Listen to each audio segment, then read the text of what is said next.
정책자금 신청하면서 이 기대출 때문에 마음 졸이는 대표님들 많으시죠? 심사 과정에서 대출이 많으면 이 상환 리스크가 큰 기업으로 보여져서 단점이 부각될 수 있습니다. 그래서 이 기대출이 많은 기업은 꼭 맞는 정책자금을 찾는 것도 또 승인받는 것도 어려운 유형 중 하나인데요. 하지만 이 기업의 장점을 잘 살린다면 충분히 승인 가능한 기업이 될 수 있습니다. 그래서 준비했습니다.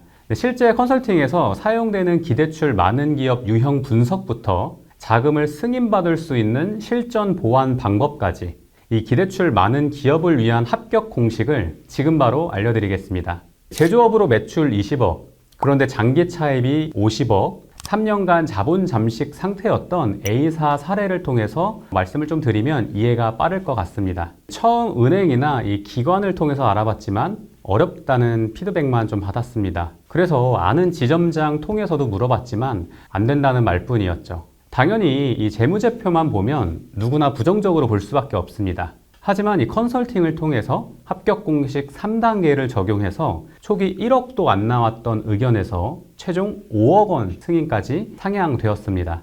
여기서 핵심은 단순 설득이 아니라 이 검증 가능한 설계와 자료 준비였습니다. 실제 컨설팅에서 저희는 기대출이 많은 기업을 이 세 가지 유형으로 나눠서 분석을 하게 됩니다. 첫 번째는 부채는 많지만 상환 능력이 좋고 또 현금 흐름이 안정적인 기업. 두 번째로는 차입금이 많고 최근 재무 상태가 좀 불안정한 기업. 마지막 세 번째로는 부채가 많고 재무제표상 자본 잠식 상태까지 있는 기업. 각 유형별로 필요한 준비와 전략이 다르기 때문에 단순히 기대출이 많다고 뭉뚱그려서 판단하시면 안 됩니다. 즉, 기업 유형에 맞는 맞춤형 전략이 이 합격의 핵심입니다. 첫 번째 유형은 부채는 있지만 상환 능력과 현금 흐름이 안정적인 기업입니다. 이 경우 초기 심사에서 기대출이 좀 부각될 수는 있지만 이 문서와 자료로 장점을 부각하면 충분히 승인 가능합니다. 예를 들어서 추가 자금 조달 시에 매출 상승과 상환 가능성을 증빙하는 것이 좀 핵심입니다. 준비 포인트는 아래와 같습니다. 일단 계약 증빙을 해야 되는데요. 수주 계약서, 입점 계약서 등 추가 매출이 좀 확정적이거나 고확률임을 좀 보여줄 수 있는 자료가 필요하고요. 이 수요 검증으로 오프라인 매장 진열 사진이라던가 온라인 검색량, 언급량, 리뷰 등 이 소비자가 선호하고 있다는 증거를 보여줘야 됩니다. 그리고 이 상환력도 중요한데요. 매출 대비 영업이익률 또는 어떤 부채 현황, 차입 잔액이라던가 월 상환액, 이자 비용 등을 좀 정리해 두는 것도 필요하죠.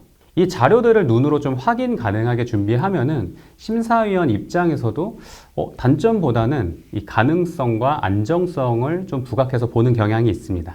하지만 재무 불안정형과 이 복합 위험형일 경우에는 어떻게 해야 될까요?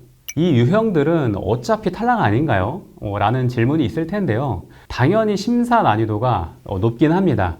이 직접 대출은 거의 검토조차 안 해줄 수도 있는데요. 하지만 이럴 경우에는 이 보증서 대출 등 우회 전략과 절대량보다는 현금 흐름 어떤 정합성, 리스크 완화, 성장성을 보여주는 설계가 필요합니다. 그렇기 때문에 이 유형들은 첫 단계와 마찬가지로 단순히 기대출을 숨기려 하지 말고 투명하게 보여주면서 이 계획과 관리 능력을 강조하는 것이 중요합니다. 그래서 기대출 맵 작성도 중요한데요.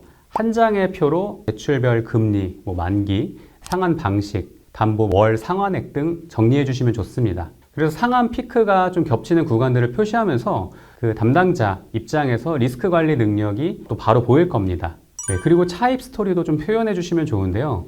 단기로 받았냐, 장기로 받았냐, 직접 대출이냐, 대리 대출이냐, 지분 투자가 아닌 차입 형태로 투자를 받은 것인지 자금 성격과 목적을 좀 기록하고요. 대환과 또 만기 연장 시나리오도 함께 포함해 주시면 좋습니다. 이렇게 준비하면 기대출이 많아도 단점이 아니라 이 관리와 계획 능력을 보여주는 지표가 됩니다. 마지막 단계에서는 기업의 성장 잠재력과 차별적 어떤 요소들을 강조하는 것이 포인트입니다. 그래서 준비 포인트로는 기술력과 IP를 꼭 활용하세요. 연구소, 등록 특허, IP를 활용한 인수보증이나 담보보증 계획을 미리 준비합니다. 매출과 관련된 특허가 있다면 향후 3년간 매출을 좀 예측해서 필요한 자금을 좀 확보할 수 있습니다. 그리고 이 수출 확장 로드맵도 준비하면 좋은데요. 수출 기업이라면 바우처, 직접 대출, 무역보험 등 이 정부 지원 활용 가능성을 보여주고 추가 자금 확보 계획도 함께 준비하세요. 그리고 최근 정보 업데이트도 되게 중요한데요. 2025년 하반기 기준으로 신용보증기금 등에서 신규 자금 활용 기회를 좀 반영하고 있습니다. 기존 기술보증기금만 사용했던 또 기업도 대환대출이나 아니면 한도 상향을 통해서 추가 자금을 좀 확보할 수 있습니다. 참고로 기대출이 많은 기업은 이 자금을 단순하게 숨기려고 하기보다는 투명하게 좀 보여주면서 설계와 증빙을 준비하는 것이 핵심입니다. 만약 초기 심사에서 기대출 때문에 부정적인 피드백을 받더라도 이 3단계 합격 공식을 활용하면 판단이 달라집니다. 특히 서류, 면담, 어떤 현장 실사까지 증빙 가능한 자료와 계획을 갖추는 것이 굉장히 중요한데요. 오늘 내용들을 잘 참고하셔서 서류와 면담을 다시 정리해 보시길 바랍니다. 더 자세하게 분석을 원하신다면 오너스경영연구소로 컨설팅 신청해 주세요. 이 채널은 법인 대표님들에게 세금 절세 및 정책자금 정보에 대해서 알려드리고 있으니까요. 구독과 좋아요 누르시면 최신 정보와 승인 비결을 빠르게 얻어가실 수 있습니다.